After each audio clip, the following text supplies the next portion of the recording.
kusoo dhawow Journey to Fame wadadii caanimada ee qodxaha lahayd qaybteedii afraad haddii aadan soo daawan qaybtii koobaad qaybtii labaad iyo qaybtii saddexaad fadlan waxaan ka codsanayaa inaad soo daawato si sheekadani ay micno kuugu samayso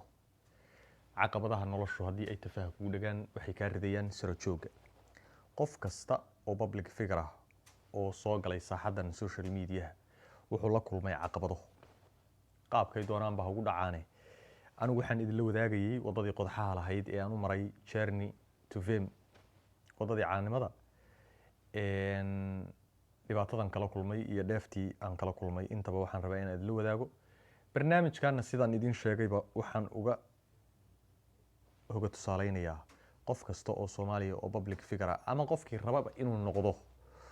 oo caanimo ama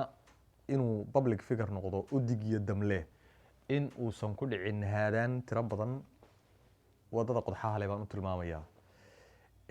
hoga tusaaleyn markii laga soo tago waxaan ka hadlayo waxa weeye true history about my life intii aan ku jiray saxmadan music industry-ga Soomaalida waxaa jira qof ku daran qoontaada raadsho qiimahaaga ridayay qaar yiraahda ka reeb lama waayo qeyrka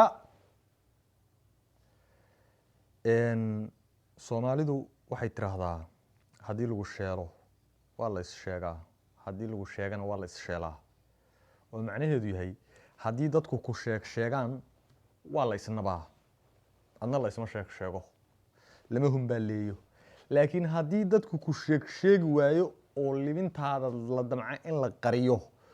oo aakhira lagu diro ama la damca in downstairs-ka lagu hayo is sheeg shaaci saade luquntan kor u qaad wiil balo ina balo kama baxo ballankii axdigan galo noqo anigu markaan saxmadan soo galay dad badan oo waxaa jira i caawiyay oo i garab istaagay iyo dad badan oo iga hor yimid oo challenge iyo xaasidnimo iyo xiqdi iyo inay ila haraan labada lagood igu dhagaan intaba adigu waan soo mara dad waxaa jira aan abaal u hayo oo aanan abaalkooda soo koobi karin walaalahay waxaan leeyahay noolaada sida Mawlida Curjunkii ii sameeyay heeska barbar sida Cabdullaahi Boqolkii heeska la xameeyay sida Yaxya Kaash wiilkii heesa badan oo aan duubay oo aan meeshan soo galiyay ka dambeeyay inay ma garanaysaan hirgalaan oo successful noqdaan sida walaalkay qaaliya the one and only legend aan ku faano waliba aan dhihi kara xiniisa halka ku fadhiya walaalkay Afrax reer Virginia oo wada garanayaan Afrax waa nin qaaliya oo goba oo sharaf leh oo karaamo leh oo dadka Ilaahay wax siiyo ku jira saaxiib baan ahayn fursad waxaan helay aan ninkaas oo kale kula saaxiibo Yaxya Kaash oo kale kula saaxiibo Mawlid Curjun oo kale dad badan oo sharaf leh oo karaamo leh oo aan soo koobi karin oo ku jira walaalkay Carafaad Sheekh Axmed wiilkii ii sameeyay gobolka Banaadirgeeya waliba ninkii iga soo raray tuulo yar halkaas oo aan isku nabi jiray markaan xalaal ka shaqeyn jiray aan u guuray waxa la yiri qofkan bini aadanku abaal celin Ilaahi abuurayna uma mahad celiyo uma abaal celiyo abaal baan u hayaa dadkaas halkaas aan ka ogsoona qalbiga sharaf iyo karaamaan u hayaa markii taa laga soo tago wiilkii heeska barbar ii tumay heeskii aan fanka ku soo galay ii tumay indhaha aragaaga doono wiilkii ii tumay de muusikadii waalidaha tumi jiray Ariid Caadil Cabdalle Camuud ayadoo waliba dad badani ay ku dhaliilayaan ninkan waxbaha u tumin war ninkan faraha ka qaad war ninkan Ariida maxaa u sidataa boo halka tunka igu sitay Ariid Caadil Cabdalle Camuud koofiyada ma siibaa sharaf iyo karaamaan u hayaa dad badan oo waxaa jira aan abaal u haya abaalka aan u hayana aanan halkaan ku soo koobi karin waa la sheegaa dadka waa la sheegaa qofkii maalin qofkii abaal kugu gala waa la sheegaa lama ilaawo haddaadan abaal celinta aqoon qof jira ma tihid haddaadan bini aadanka u abaal gudin dadka abaalka kuu galay haddaadan u abaal gudin bini aadan caadiya ma tihid wax lagu tiiriyo tacabeelana ma tihid wax la garab istaagana ma tihid wax lagu faano oo la yiraahdo alla ilaahay qofkaas maalinkan abaalka u galiyay ama aan waxa tarayay yaa nin baan wax tara shakhsiyad leh ma tihid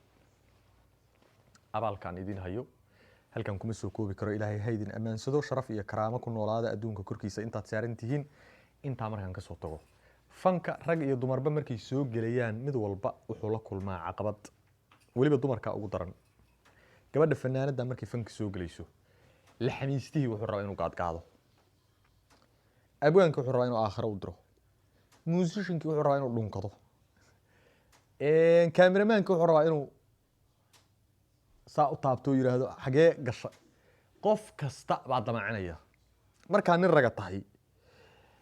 caqabada ka duwan taas baa ku soo wajahaysa oo ka gooni adeetan markay dumarka ilaa public figure rag iyo dumarba wada noqdaan nin raga markuu fanka soo gala caqabad ka duwan sidii in musicianka uu wax ka tunto lagu diro kow sidii in cameramanka inta loo daba maro lagu diro sidii in madaxmiistayaasha la iyo asaga la iska hor keeno sidii in asaga iyo meesha uu rabo inuu heesiis ku soo bandhigo adigu 150 caqabadood baa soo mara oo midba mid kale ka daran tahay anigu halkan kuma soo koobi kara caqabadaha qofka uu wajahayo markuu soo galo saxmadan wadadii caanimada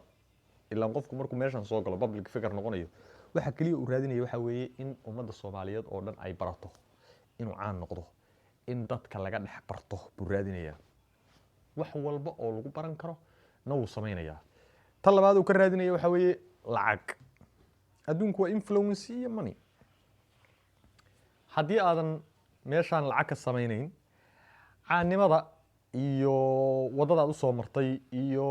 juhdigaad u soo gashay intuba waxay noqonayaan hal bacaad lagu lisay markii laga soo tago caqabadaha qof kasta uu kala kulmo music industry-ga Soomaalida anigu caqabadii aan kala kulmay ama caqabadihii aan kala kulmay tii ugu adkayd ee aan kala kulmay waxay ahayd jealousy masayrku waa wax xun haddii aad aragto in lagaa masayray ama dad kaa masayrsan yihiin dadka kaa masayray waxay kuu geysan karaan dhibaato anytime noocay doonta ha ahaato xataa mid waxay kuu geysan karaan ah inay kaa xun yihiin oo il ay ku leystaan xataa kaa naxaan aniga marka caqabadii iigu weyneyd ee aan kala kulmo music industry-ga Soomaalida waxay jealousy saastii aan fanka u soo galay waxaan soo galay 2017 bishii 7 14keedii heeskii ugu horeeyay oo aan qaado wuxuu ahaa idhe heeskii ku xigay wuxuu ahaa hees follow noqday kii saddexaadna wuxuu noqday barbar oo adduunka dhan qabsaday 2018 iyadoo la gaarin happy new year ka habeenkeedii adduunka dhan walway waxaan ku jiray fanka markii aan barbar qaaday waxaan ku jiray 7 8 9 10 11 12 adigu iska 5 bilood 6 bilood badhe 6 bilood baan ku jiray marka dad waxa jira ay ku qaadato in ay Soomaalidu barato ilaa waxa loo heesiyo afka Soomaaliga lagu heesiyo waa Soomaaliye ay ku qaadato 30 sano dad waxa jira ay ku qaadato 3 isbuuc in adduunka oo dhan barto qof kasta waa sida uu yahay lakigiisu bitigiisu dad waxa jira waligood yaa lahoodba fanka ku jiro ilaa hadda aan la aqoon marka waxay ku xiran tahay qofka qalbigiisa ku xiran tahay hadduu qofku qof qalbi wanaagsan yahay oo qalbi nadiif leeyahay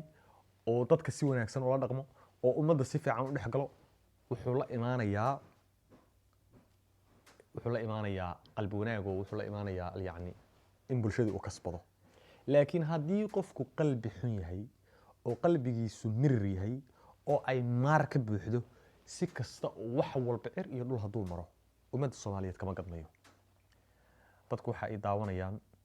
ama qofka wuxuu soo gudbinaya iyo dadka daawanaya way isku xiran yihiin connection baa ka dhaxeeya in yar oo xaasidnimo haday ka arkaan ama in yar oo xumaan haday ka arkaan ummadda Soomaaliyeed ku daawanaysa meeshaas kala dhaqaaqaysan marka jealousy-gan ku soo waday jealousy-gu waa wax xun haddii aad aragto dad kaa masayrsan oo hareerahaaga jooga fadlan sida ugu dhaqsiyaha badan u goo meel kale ka soo jeeso